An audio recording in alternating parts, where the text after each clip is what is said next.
Bienvenue dans cette vidéo dans laquelle aujourd'hui j'ai envie de te partager un petit peu mon histoire et mon parcours et comment j'en suis arrivée aujourd'hui à devenir formatrice pour les wedding planners. Déjà pour commencer, quand moi je me suis lancée comme wedding planner, j'ai eu une sacrée douche froide en me rendant compte en fait qu'il y avait plus de 150 wedding planners à 1 heure, dans un périmètre d'1 heure autour de chez moi. Franchement, autant te dire que je me suis demandé si j'avais pas fait la pire erreur de ma vie à ce moment-là. Mais au lieu d'abandonner face à ça, j'ai trouvé une solution, j'ai mis en place une méthode qui m'a permis non seulement de me démarquer, mais aussi de remplir mes saisons en tant que wedding planner, de remplir mes saisons avec du coup des mariages. Et aujourd'hui, je vais te partager comment faire pour que tu puisses faire pareil et surtout que tu puisses trouver tes premiers clients. Pour te raconter un peu mon histoire, quand je me suis lancée, j'étais vraiment à fond. J'ai suivi ma formation, j'avais fait mon site internet, mon logo, j'avais une super identité visuelle. Bref, j'étais vraiment prête à conquérir le monde du mariage.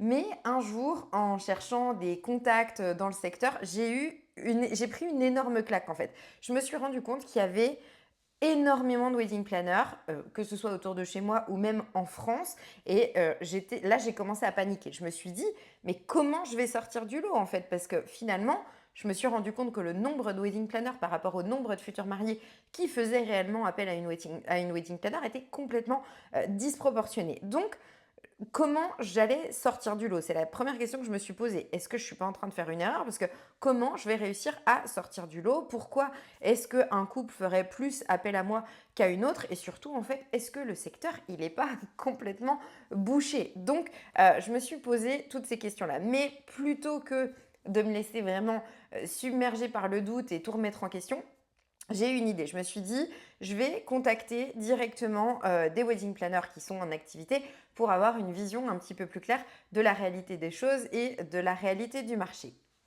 Grosse erreur. En fait, au début, j'ai contacté tout le monde sans distinction. Donc, j'ai contacté toutes les wedding planners autour de chez moi sans faire de différence entre les unes et les autres. Et donc, en fait, c'était des wedding planners qui avaient ouvert leur entreprise, mais qui en réalité n'avaient pas toutes réussi à la faire décoller. Et j'ai surtout eu des personnes au départ qui faisaient partie de cette catégorie des wedding planners qui n'avaient pas réussi à faire décoller leur entreprise. Et ce que j'ai entendu franchement dans mes échanges avec elles, ça m'a littéralement glacé le sang parce qu'elles m'ont dit qu'elles ne trouvaient pas de clients, que c'était un métier hyper dur, que les gens ne veulent pas payer pour les services d'une wedding planner, qu'elles allaient abandonner, qu'elles avaient dû retourner travailler dans le commerce de leurs parents pour pouvoir payer leurs factures. Enfin, vraiment, j'étais sous le choc en fait. Je me suis demandé si j'avais pas fait une énorme erreur en fait en me lançant parce que moi j'ai tout quitté, j'étais une ancienne commerciale, je gagnais bien ma vie, j'ai tout quitté pour faire ça parce que c'était un métier qui me plaisait vraiment mais pas au point de me mettre en difficulté et de pas gagner ma vie. Donc j'ai commencé vraiment à douter. Mais au lieu de lâcher l'affaire, ce que j'ai fait, c'est que j'ai décidé de vraiment creuser sur ce sujet-là. Et j'ai changé de méthode. Donc plutôt que d'appeler toutes les wedding planners sans distinction, j'ai vraiment recherché des wedding planners qui avaient des clients, qui publiaient de vrais mariages sur les réseaux sociaux, qui avaient des avis clients sur Google, donc qui reflétaient le fait qu'elles vivaient en fait de leur activité et qu'elles avaient vraiment des clients. Et en fait, quand j'ai eu ces personnes-là au téléphone, le discours, il a complètement changé. Ces personnes-là, ces wedding planners-là, elles m'ont confirmé une chose, c'est que le métier n'est pas bouché, mais que ce sont plutôt les stratégies qui sont mauvaises et que finalement, les wedding planners qui avaient du mal à décoller, c'était premièrement parce qu'elles n'ont pas de stratégie. Donc quand je parle de stratégie, c'est comment trouver des clients, comment se différencier, comment vendre leurs services. Le deuxième problème, c'est aussi qu'elles ne savent pas forcément ce que veulent les futurs mariés pour de vrai. Et du coup, elles créent une entreprise et elles s'imaginent seulement ce qui plaît au couple sans vraiment valider avec le marché le fait que ça fonctionne en fait. Et qu'elles se concentrent surtout sur la partie je vais créer mon logo, je vais créer mon site internet et voilà.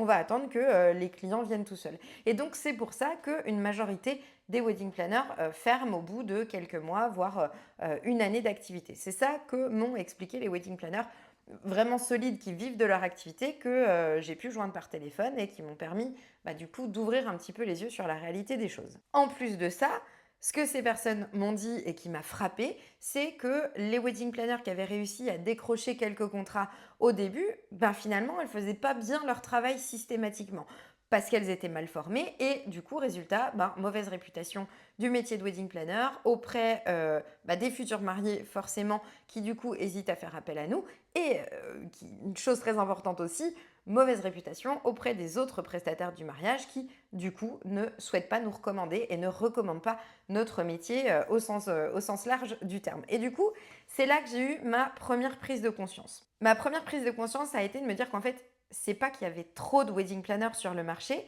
c'est qu'il n'y a pas assez de wedding planners qui font bien leur travail et qui savent gérer leur entreprise. Et à partir de ce moment-là, j'ai compris que je devais aborder ce métier comme une vraie entrepreneur, pas juste comme quelqu'un qui allait organiser des mariages. Donc, j'ai décidé que j'allais pas être simplement une wedding planner parmi tant d'autres. J'ai étudié un petit peu ce qui fonctionnait, j'ai testé, j'ai ajusté, j'ai mis en place des process, je les ai améliorés. Il y en a certains que j'ai supprimés, il y en a certains que j'ai complexifiés, d'autres que j'ai simplifiés, etc.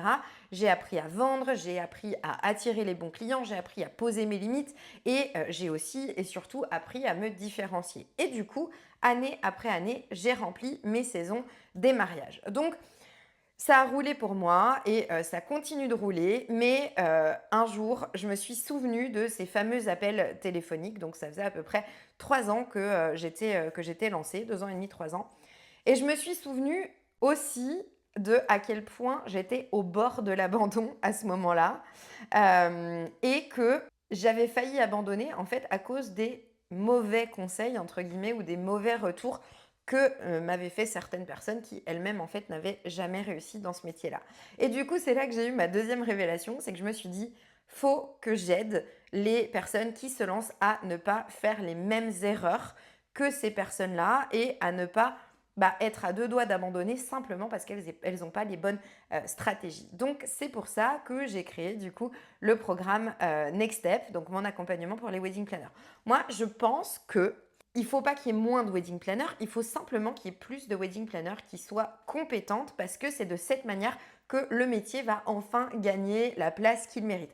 En fait, moi, mon rêve, c'est un petit peu qu'en France, on arrive au même niveau que les États-Unis parce qu'aux États-Unis, tu ne te maries pas sans avoir pris une wedding planner.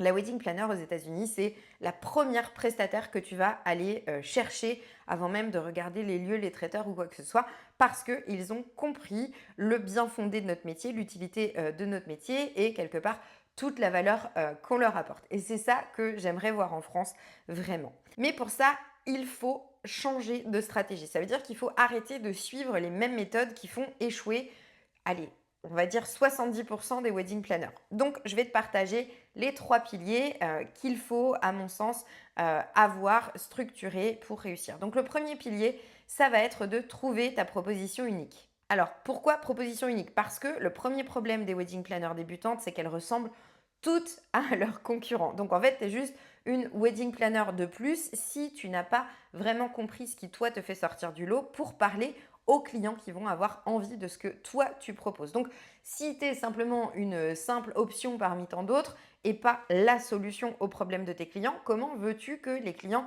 fassent appel à toi et pas à une autre? Et comment veux-tu que les clients ne jugent pas sur le prix que tu vas proposer plutôt que sur le contenu de ce que tu proposes, sur ta personnalité, sur tes valeurs, etc. Donc, pour que tes futurs mariés aient vraiment un coup de cœur en fait pour ton offre, tu dois leur donner une raison très claire de faire appel à toi au-delà de ton prix, au-delà de tes belles photos de mariage, etc. Donc pour ça, il faut travailler ta proposition unique, trouver ce qui te différencie et qui te rend inoubliable. Et ça passe par ta personnalité, ça passe par tes valeurs, ça va passer par aussi tes compétences, tes passions et ce que tu apportes finalement d'unique. Donc, première chose, pose-toi d'abord la question, pourquoi est-ce qu'un couple te choisirait toi plutôt qu'une autre wedding planner? Donc ça, c'était pour le premier pilier. Le deuxième pilier, ça va être d'avoir une stratégie sur les réseaux sociaux, parce qu'aujourd'hui, les réseaux sociaux, c'est le meilleur biais en fait pour nous en tant que wedding planner, le biais le plus complet, qui va être le moins cher et qui va être le plus efficace pour aller chercher les futurs mariés chez eux, en fait, parce qu'on n'a pas de moyen de prospecter en tant que wedding planner. Donc, ce deuxième pilier, c'est une stratégie sur les réseaux sociaux et plus spécifiquement sur Instagram parce que c'est là que sont les futurs mariés et c'est une stratégie qui doit te permettre d'avoir des clients, de te rapporter des leads, des prospects pour que tu puisses ensuite les mener en rendez-vous. Mais je le sais, la plupart des organisateurs de mariage détestent absolument se montrer sur Instagram. Et moi aussi, au début, franchement, j'avais peur. J'avais peur des haters, j'avais zéro idée de quoi poster. Mais franchement, le problème, ça va peut-être pas te plaire à toi qui regardes cette vidéo, mais aujourd'hui, si tu communiques pas sur les réseaux sociaux, tu es invisible. Et si tu es invisible, tu n'auras pas de clients. Par contre, attention, moi ce que je te propose, c'est clairement pas de poster des trucs où tu vas danser, faire des espèces de TikTok ou je sais pas quoi. On n'est pas là-dessus. On est vraiment sur une stratégie claire sur laquelle tu vas travailler tous les jours pour que tu puisses attirer naturellement des clients à toi. Une stratégie qui va s'adresser aux personnes en fonction de là où elles en sont dans ton compte. Donc les personnes qui vont te découvrir, les personnes qui t'ont découvert mais à qui tu vas devoir montrer ton expertise et avec qui tu vas devoir créer un lien de confiance et les personnes qui sont prêtes à passer à l'achat. Tout ça en y mettant de ta personnalité. Mais encore une fois, je ne te demande pas de faire des réels où tu vas danser ou mimer des trucs un peu ridicules. C'est pas le but. Le but, c'est vraiment de venir montrer ton expertise et d'attirer des clients grâce à ça sur les réseaux sociaux. Donc, la question que tu dois te poser, c'est sur ce que tu es en train de faire en ce moment sur tes réseaux sociaux, est-ce que ça donne vraiment envie aux gens de te contacter? Maintenant, le troisième pilier qui, à mon sens, est indispensable quand on veut asseoir son activité de wedding planner, asseoir son expertise et trouver ses clients, ça va être clairement d'apprendre à vendre sans se vendre. Clairement, là, on est sur le dernier point, on est sur la toute fin du marathon et c'est là qu'il faut vraiment pas lâcher. Alors, je te rassure, si tu n'as pas de passé commercial, si tu n'aimes pas vendre, tu n'as pas besoin en fait d'être un commercial agressif pour pouvoir signer des futurs mariés. Pourquoi? Parce qu'en fait, les futurs mariés, c'est vraiment un public qui est unique. Avec toi, ils ne vont pas acheter une voiture, des panneaux solaires ou, ou que sais-je. Ils vont acheter vraiment une expérience et une tranquillité d'esprit. C'est pour ça que c'est une approche de la vente qui va être complètement différente de tout ce qu'on peut voir ailleurs en méthode de vente. Donc, c'est une méthode qui est complètement différente de ça et c'est basé sur l'écoute et sur aussi la projection dans leur mariage idéal.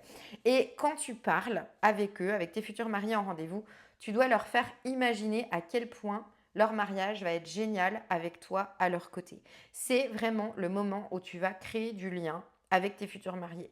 Et avec tout ce que tu auras mis en place en amont, avec ta proposition unique, ta communication, et tu arrives en entretien de vente, là, les futurs mariés ne se posent même plus la question du prix parce que c'est toi qu'ils vont vouloir. Alors maintenant, pose-toi cette question. Est-ce que les appels de vente que tu fais avec tes clients, ça ressemble plus à un PowerPoint de mission, je fais ci, je fais ça, un simple pitch de vente, ou est-ce que vraiment tu permets à tes mariés de se projeter dans leur mariage idéal? Voilà pour les trois piliers et pour les questions qu'il faut que tu te poses pour savoir où tu en es, toi, dans ton business. Et si aujourd'hui tu peines à te démarquer, tu peines à attirer des clients, que tu galères un peu sur les réseaux sociaux, que tu n'aimes pas trop ça, que tu ne sais pas quelle stratégie mettre en place et surtout que tu n'arrives pas à convertir les gens qui arrivent en rendez-vous chez toi, si tu en as, à les convertir en clients. C'est exactement ce que je travaille avec les apprenantes dans Next Step. Ce sont des personnes que j'accompagne pendant 3 mois et on met tout en place pour qu'elles puissent signer leurs 3 à 5 premiers clients avec moi pendant ces 3 mois et surtout pour poser les bases de leur business pour que derrière, elles soient totalement autonomes et que les choses viennent de manière récurrente, que les demandes clients viennent de manière récurrente.